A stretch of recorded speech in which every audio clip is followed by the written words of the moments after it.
Hello friends, welcome back to our channel mums daily. ഇന്ന് ഞാൻ വന്നിരിക്കുന്നത് ഒരു ഡിഫറെൻ്റ് ആയിട്ടുള്ള ഇന്ന് സൂപ്പർ ടേസ്റ്റി ആയിട്ടുള്ള ഒരു സ്നാക്ക് റെസിപ്പി ആയിട്ടാണ്. ഇന്ന് നമ്മൾ കോഴിക്കാല് പോലെയൊക്കെ ഇരിക്കുന്ന ഒരു സ്നാക്ക് ആയിട്ടാണ് വന്നിരിക്കുന്നത്. പക്ഷെ ഇത് കോഴിക്കാലൊന്നും അല്ല, നമുക്ക് കുഞ്ഞുങ്ങളൊക്കെ പറ്റിക്കാൻ പറ്റുന്ന രീതിയിലും നല്ല ടേസ്റ്റി ആയിട്ടുള്ള ഒരു സ്നാക്കും കൂടിയാണ്. ഇത് ഉണ്ടാക്കി കഴിയുമ്പം ആ ഒരു ടേസ്റ്റൊക്കെ നമുക്ക് അതിൻ്റെ രുചിയൊക്കെ അറിയുമ്പോഴത്തേക്കും എന്താ പറയുക, എന്താണെങ്കിലും ഒരു പ്രാവശ്യമെങ്കിലും ട്രൈ ചെയ്ത് നോക്കേണ്ട ഒരു റെസിപ്പി തന്നെയാണ്. അപ്പോൾ നമുക്ക് പെട്ടെന്ന് തന്നെ വീഡിയോയിലോട്ട് കിടക്കാം. അപ്പോൾ അതിനായിട്ട് ആദ്യം ഒരു ബൗൾ എടുക്കുക. അതിനകത്തോട്ട് 3 ഉരുളൻകിഴങ്ങ് ഞാൻ പുഴുങ്ങി വെച്ചിട്ടുണ്ടായിരുന്നു. അതിൽ 2 വലുതും ഒരെണ്ണം ഒരു മീഡിയം സൈസ് ആയിട്ടുള്ള ഉരുളൻകിഴങ്ങാണ്. അപ്പോൾ നമുക്ക് 3 ആദ്യം ഇതുപോലെ ഒരു ബൗളിനകത്തോട്ട് ഒന്ന് ഗ്രേറ്റ് ചെയ്തെടുക്കാം.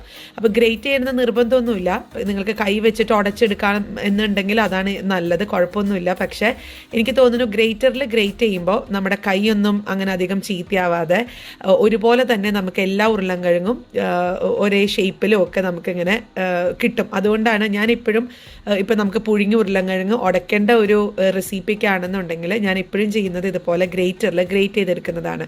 അപ്പോൾ ഒത്തിരി മെസ്സൊന്നും ആവത്തില്ല, നല്ല നീറ്റായിട്ട് നമുക്ക് കിട്ടും. അപ്പോൾ ഇനി നമുക്കിതാ ഇതേപോലെ ആ ബാക്കിയുള്ള 2 ഉരുളൻകിഴങ്ങും കൂടെ ഒന്ന് ഗ്രേറ്റ് ചെയ്തെടുക്കണം. ഇനി ഇതിനകത്തോട്ട് നമുക്ക് കുറച്ച് സവോള, ഞാനിവിടെ ഒരു ചെറിയ സവോളയാണ് എടുത്തിരിക്കുന്നത്. ഇപ്പം നിങ്ങൾ എടുക്കുന്നത് മീഡിയം സൈസ് ആണെങ്കിൽ അതിൻ്റെ ഒരു 1/2 സവോള മതി, ചെറുതായിട്ട് അരിയണം. അതുപോലെ തന്നെ ഒരു 1/4 കപ്പ് ക്യാരറ്റ്, ഏകദേശം ഒരു മുഴുവൻ ക്യാരറ്റ് എടുത്തിട്ടുണ്ട്. അതിങ്ങനെ കുനുകുനാന്ന് അരിഞ്ഞിട്ടുള്ള ക്യാരറ്റും ചേർത്തിട്ടുണ്ട്. ഇനി നിങ്ങൾക്ക് ക്യാബേജ് ഇഷ്ടമാണെങ്കിൽ ക്യാബേജ് ചേർത്ത് കൊടുക്കാം. പിന്നെ ഞാൻ ഇതിനകത്തോട്ട് എരിവിനായിട്ട് പച്ചമുളകാണ് ചേർക്കുന്നത്. ഇതിനകത്ത് ഒരു മസാലപ്പൊടികളും നമ്മൾ ചേർക്കുന്നില്ല കേട്ടോ. പിന്നെ ചേർക്കുന്നത് ചിക്കനാണ്. ചിക്കൻ ഇത് ഞാൻ ഉപ്പും കുരുമുളക് പൊടിയും ഇട്ട് ഒന്ന് കുക്കറിൽ വേവിച്ച് എടുത്തിട്ട് ചൂടാറിയതിന് ശേഷം അത് ഇതുപോലെ ഒന്ന് നുള്ളി എടുത്തിട്ടുള്ള ചിക്കനാണ്. ചിക്കൻ ഇപ്പം നിങ്ങൾക്ക് ചിക്കൻ കഴിക്കാത്തവരാണെന്നുണ്ടെങ്കിൽ ചിക്കൻ പിന്നെ ആഡ് ചെയ്യണം എന്നില്ല. ഇതിന് പകരം നിങ്ങൾക്ക് മുട്ട ഒന്ന് ചെറുതായിട്ടൊന്ന് പുഴുങ്ങി മുട്ട ഗ്രേറ്റ് ചെയ്തിട്ട് ഇട്ടാലും മതിയാവും. അപ്പം ഇനി നമുക്കിതിനകത്തോട്ട് ആവശ്യത്തിനുള്ള ഉപ്പും കൂടെ ചേർത്ത് കൊടുക്കണം. നമ്മൾ ചിക്കനകത്ത് ഉപ്പ് ഇട്ടിട്ടുള്ളതാണ് എങ്കിൽ പോലും ഉരുളൻകിഴങ്ങും ബാക്കിയുള്ള പച്ചക്കറികളിലൊന്നും ഉപ്പില്ലാത്തത് കൊണ്ട് അതിന് കണക്കായിട്ടുള്ള ഉപ്പ് ഇടുക. എന്നിട്ട് ഇത് നമ്മുടെ കൈ വെച്ചിട്ട് തന്നെ ഇതൊന്ന് കുഴച്ചെടുക്കുക. ഇതിനകത്ത് പൊടികളോ അല്ലെങ്കിൽ മൈദപ്പൊടിയോ അരിപ്പൊടിയോ ഒന്നും ചേർക്കേണ്ടതായിട്ടൊന്നുമില്ല, ഇങ്ങനെ തന്നെ നമുക്ക് കുഴച്ചെടുക്കാവുന്നതാണ്. അങ്ങനെ നമുക്കിത് ഈ ഒരു രീതിക്ക് കുഴച്ചെടുത്തിട്ടൊക്കെ വന്നിട്ടുണ്ട്. ഇനി നമുക്കിത് എങ്ങനെയാണ് തയ്യാറാക്കുന്നതെന്ന് നോക്കാം. എന്തായാലും ഇതിവിടെ ഇരിക്കട്ടെ. നമുക്കതിന് മുൻപ് ഒരു ബാറ്റർ തയ്യാറാക്കണം. അതിനായിട്ടൊരു ബൗൾ എടുക്കുക. അതിനകത്തോട്ട് 2 മുട്ടയുടെ മഞ്ഞയും വെള്ളം ഒരുപോലെ തന്നെ വേണം. അതോടൊപ്പം തന്നെ ഒരു 3 ടേബിൾ സ്പൂൺ പാല്, തിളപ്പിച്ച് ചൂടാറിയിട്ടുള്ള പാലാണ്. ആ പാലും കൂടെ ചേർത്തിട്ട് നമുക്കൊരു സ്പൂൺ വെച്ച് നന്നായിട്ട് തന്നെ ഒന്ന് ബീറ്റ് ചെയ്തെടുക്കാം. ആ മുട്ടയുടെ മഞ്ഞൊക്കെ നന്നായിട്ട് തന്നെ ഉടഞ്ഞു വരണം. അതുവരെ നമുക്കൊന്ന് ബീറ്റ് ചെയ്യാം. അപ്പോൾ ആ മുട്ട ഇവിടെ റെഡി ആയിട്ടുണ്ട്, ബീറ്റ് ചെയ്തിട്ടുള്ളത്. അതുപോലെ തന്നെ നമുക്ക് കുറച്ച് ബ്രെഡ് ക്രംസും ആവശ്യമുണ്ട്. അപ്പോൾ ഇത് നമ്മുടെ മുന്നത്തൊക്കെ റെസിപ്പീസിൽ നിന്നൊക്കെ ബാക്കി വന്നിട്ടുള്ള ബ്രെഡ് കൊണ്ട് ഉണ്ടാക്കിയിട്ടുള്ള ബ്രെഡ് ക്രംസ് ആണ്. പിന്നെ വേണ്ടുന്നത് ഇതുപോലത്തെ ചിപ്സ് ആണ്, പൊട്ടറ്റോ ചിപ്സ്. ഇത് നമുക്ക് റെഡിമെയ്ഡ് ആയിട്ട് മേടിക്കാൻ കിട്ടും, അങ്ങനെ വേണമെങ്കിൽ അങ്ങനെ മേടിക്കാം. അതല്ലാന്നുണ്ടെങ്കിൽ നമുക്കൊരു ഫ്രഷ് ആയിട്ട് ഉരുളൻകിഴങ്ങൊന്ന് അരിഞ്ഞ് ഒരു നല്ല നീളത്തിൽ അങ്ങ് അരിഞ്ഞെടുത്തിട്ട് നമുക്കത് കൈയോടെ കൂടെ തന്നെ, അതായത് അന്നേരം തന്നെ നമുക്ക് എടുക്കണം, മാറ്റി വെക്കരുത്. മാറ്റി വെച്ച് കഴിഞ്ഞാൽ അതിന് ആ ചെറിയൊരു കറുപ്പ് കളർ വരാൻ തുടങ്ങും. അപ്പോൾ ഉടനെ തന്നെ ഉണ്ടാക്കാം എന്നുണ്ടെങ്കിൽ അന്നേരം മുറിച്ചിട്ടാണെങ്കിൽ നമുക്കിത് ഉണ്ടാക്കാം. ഇപ്പം ഞാനിതിപ്പം ഫ്രിഡ്ജിനകത്ത് ഫ്രീസ് ചെയ്ത് വെച്ചിട്ടുണ്ടായിരുന്ന ഉരുളൻകിഴങ്ങാണ്. അത് ആ ഒരു ഷേപ്പിൽ കട്ട് ചെയ്തെടുത്തിട്ടുള്ളതാണ്. ഇനി നമുക്ക് നമ്മുടെ 2 കൈയിലും ഒരുപോലെ തന്നെ വെള്ളം, നല്ല തണുത്ത വെള്ളം ഒന്ന് നനയ്ക്കുക. അതിനുശേഷം നമുക്കിതുപോലെ ഒരു ചെറിയൊരു ഓവൽ ഷേപ്പിലാണ് ഞാനത് ഉണ്ടാക്കിയെടുക്കുന്നത്. നമ്മുടെ ഒരു ചിക്കൻ കാലിലുള്ള ആ ഒരു ഫ്രണ്ട് ഭാഗം എങ്ങനെയാണോ ഇരിക്കുക ആ ഒരു ഷേപ്പിൽ എടുത്തിട്ടുണ്ട്. അപ്പം ഞാൻ ഒരു കയ്യിൽ മാത്രമേ വെള്ളം നനച്ചിട്ടുണ്ടായിരുന്നുള്ളൂ. അപ്പോൾ അതുകൊണ്ട് തന്നെ മറ്റേ കയ്യിൽ ഒട്ടാൻ തുടങ്ങിയിട്ടുണ്ട്. അപ്പോൾ നിങ്ങൾ ചെയ്യുമ്പോൾ 2 കയ്യിലും ഒരുപോലെ തന്നെ വെള്ളം നനച്ചിട്ട് വേണം ഇത് ആ ഷേപ്പിലോട്ട് ആക്കിയെടുക്കാൻ. അതിനുശേഷം ഇതുപോലെ ഒരു ചിപ്സ് എടുത്തിട്ട് നമ്മളിതിൻ്റെ ഉള്ളിലേക്കൊന്ന് തള്ളി വെക്കുകയാണ് ചെയ്യുന്നത്. കുറച്ച് ഭാഗം പുറത്തോട്ടും നിൽക്കണം, എങ്കിലാണ് നമുക്കതൊരു ചിക്കൻ്റെ ഒരു കാല് പോലെ, ചിക്കൻ ലെഗ് പോലെ നമുക്ക് തോന്നത്തുള്ളൂ. അതുകൊണ്ട് അപ്പോൾ ഞാൻ മറ്റേ കയ്യിലും കൂടെ വെള്ളം ഒന്ന് നനച്ചിട്ടുണ്ട്. എന്നിട്ടൊന്ന് ഷേപ്പ് ചെയ്തെടുക്കുവാണെങ്കിൽ നല്ല സൂപ്പറായിട്ട് നമുക്ക് കിട്ടും. പിന്നെ ആ ഒരു ചിപ്സ് നമ്മൾ കയറ്റിയിട്ടുള്ള ഭാഗം ഒന്ന് ചെറുതായിട്ടൊന്ന് സീൽ ചെയ്ത് കൊടുക്കാം കേട്ടോ. അത് ആ ഒരു നമ്മുടെ ഉരുളൻകിഴങ്ങ് തന്നെ ഒന്ന് ഒട്ടിച്ചൊട്ടിച്ച് കൊടുത്താൽ മതി. ഇനി നമുക്ക് ചെയ്യാനുള്ളത് ഇതേപോലെ ആ ഒരു മുട്ടയുടെ ബാറ്ററിലൊന്ന് മുക്കിയെടുക്കുക. പിന്നെ ആ ഒരു ബ്രെഡ് ക്രംസിലൊന്ന് പൊതിഞ്ഞെടുക്കുക. എന്നിട്ട് എണ്ണയിൽ വറുത്ത് പോരാം. അപ്പോൾ ഇത് 2 രീതിയിൽ ചെയ്യാം. അതിലൊരു രീതിയാണ് ഇപ്പം ഞാൻ പറഞ്ഞിട്ടുള്ളത്. ഇനി നമ്മൾ ഉണ്ടാക്കി കഴിഞ്ഞിട്ടുള്ള ഈ ഒരു ഉണ്ടാക്കി വെച്ചിട്ടുള്ള ബേസ് നമ്മളൊരു പാത്രത്തിലോട്ട് മാറ്റി വെക്കുമ്പം ആ പാത്രത്തിൽ കുറച്ച് മൈദപ്പൊടിയോ അല്ലെങ്കിൽ അരിപ്പൊടിയോ ഒന്ന് തൂവിയിട്ട് വേണം വെച്ച് കൊടുക്കാൻ. അല്ലെങ്കിൽ ചിലപ്പോൾ ഈ ഉരുളൻകിഴങ്ങ് ഒട്ടി പിടിക്കും. നമ്മളത് വറുക്കാനായിട്ട് പാത്രത്തിൽ നിന്ന് എടുക്കുന്ന സമയത്തായിരിക്കും ഒട്ടി പിടിച്ചിട്ടുണ്ടാവുക. അപ്പോൾ അത് ഒഴിവാക്കാൻ വേണ്ടിയിട്ടാണ് ഞാൻ കുറച്ച് പൊടികൾ വെച്ചിട്ട് ഉള്ള പാത്രത്തിനകത്തോട്ട് ഇത് മാറ്റി വയ്ക്കുന്നത്. ഇനി നമുക്ക് ബാക്കിയുള്ളതും കൂടെ ഇതേപോലെ ഒന്ന് ആ ഷേപ്പൊക്കെ പോലെ ചിക്കൻ്റെ അത് നിങ്ങൾക്ക് വലിപ്പം നിങ്ങളുടെ ഇഷ്ടത്തിനൊക്കെ ആക്കിയെടുക്കാം കേട്ടോ. ഞാനിപ്പോൾ ഈ ഒരു രീതിക്കാണ് ആക്കിയെടുക്കുന്നത്. അങ്ങനെ ഞാൻ ആദ്യത്തെ ഒരു ബാച്ച് ഇവിടെ റെഡിയാക്കി വെച്ചിട്ടുണ്ട്. നമുക്കിതിഞ്ഞ് വറുക്കുന്നത് എങ്ങനെയാണെന്ന് നോക്കാം.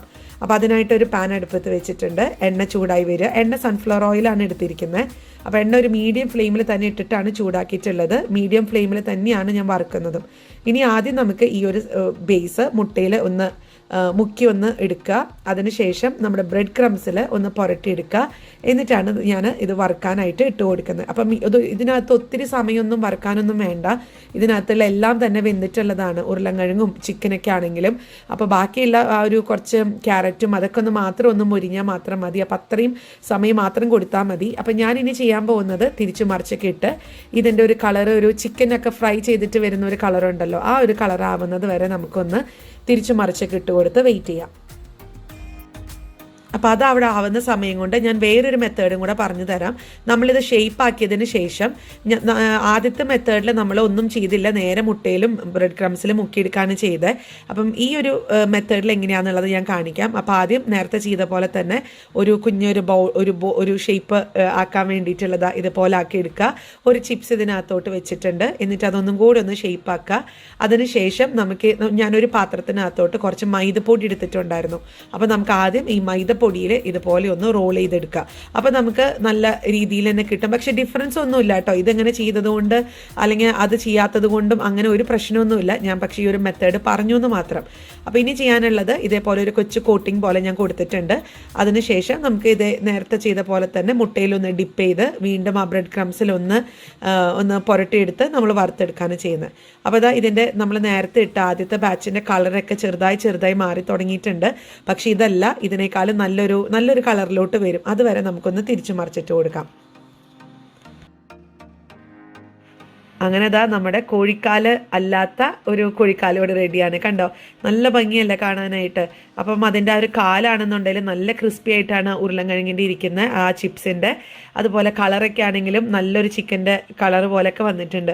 ഇനി നമുക്ക് ചെയ്യാനുള്ളത് ഇത് വറുത്ത് കോരി ഒരു പാത്രത്തിലോട്ട് ഞാൻ മാറ്റി വെക്കുന്നുണ്ട്. ഞാൻ എപ്പോഴും ഇങ്ങനെ വറുത്തൊക്കെ കോരി വെക്കുമ്പം ആദ്യം നമ്മൾ സെർവ് ചെയ്യുന്നതിനേക്കാളും മുൻപ് ഒരു ഇതുപോലൊരു കിച്ചൺ ടവലോ അല്ലെങ്കിൽ ഒരു ടിഷ്യൂ പേപ്പറോ വെച്ചിട്ടുള്ളൊരു പാത്രത്തിനകത്തോട്ട് കോരിയിടാൻ നോക്കുക.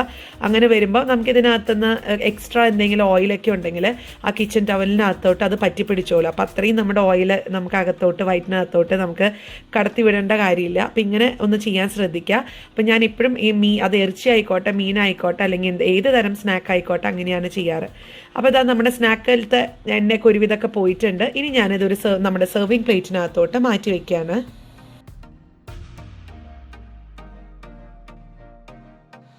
അങ്ങനെ നമ്മുടെ സ്നാക്ക് ഇവിടെ റെഡി ആയിട്ടുണ്ട്. അപ്പം ഞാൻ ഇതിൻ്റെ സൈഡിൽ കുറച്ചൊരു സവോള ഒന്ന് അരിഞ്ഞു വെക്കുന്നുണ്ട് കേട്ടോ. അത് വലിയവർക്ക് കഴിക്കാനാണ്, കുഞ്ഞുങ്ങൾക്ക് വലിയ പ്രിയമൊന്നുമില്ല അങ്ങനെ കഴിക്കാൻ.